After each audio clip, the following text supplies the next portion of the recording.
ហាពេលព្រឹកនៅពេលដែលដាច់លុយឆាបាយកកជាមួយនឹងស្លឹកខ្ទឹមពងទាគឺជាម្ហូបដែលឆ្ងាញ់បំផុតនៅពេលដែលដាច់លុយតបងមកមើលពីវិធីធ្វើបាយឆាទាំងអស់គ្នាជាដំបូងយើងធ្វើការចៀនពងទារួចទុកមួយឡែកទុកដាក់ពីលើបាយរបស់យើងនៅពេលដែលឆារួច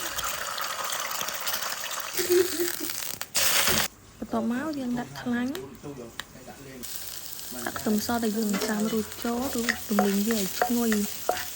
នៅពេលដែលខ្ទឹមយើងរៀងឡើងក្រហមតិចយើងដាក់ពងទាចូលជាមួយមួយគ្រាប់បន្ទាប់មកយើងបាច់វាឲ្យចូលស្ងោរជាមួយនឹងខ្ទឹមដែលយើងបានលីងដាក់ប៊ីចេងស្ករសម្សៅស៊ុបជាមួយនឹងទឹកស៊ីអ៊ីវប្រេងខ្យងរួចយើងកូរវាចូលគ្នាបន្ទាប់មកខ្ញុំថែមម្រេចបន្តិច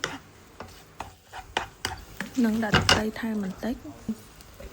ន្ទាប់មកយើងដាក់បាយរបស់យើងបាយកករបស់យើងចូលបាយដែលបំបែករួចបន្ទាប់មកយើងបំបែកបាយហ្នឹងឲ្យកុំឲ្យវានៅដុំៗណាយើងបំបែកវាទៅមិនឲ្យវាចូលជាមួយនឹងពងទាដែលយើងបានលាយគ្រឿងពីព្រោះគ្រឿងយើងដាក់តែម្ដងហ្នឹងទេយើងរំលីងបាយយើងឲ្យចូលគ្នាជាមួយនឹងគ្រឿងរបស់យើងហើយឲ្យវាឡើងស្ងួតល្អមែនតើបន្ទាប់មកយើងដាក់ស្លឹកខ្ទឹមចូលរួចឆាវាឲ្យចូលគ្នាឲ្យវាឡើងក្លិនឈ្ងុយហើយ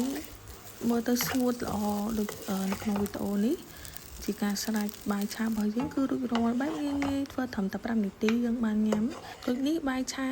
ចុងខែរបស់យើងបានរួចរាល់ហើយអរគុណសម្រាប់ការតាមដានវីដេអូ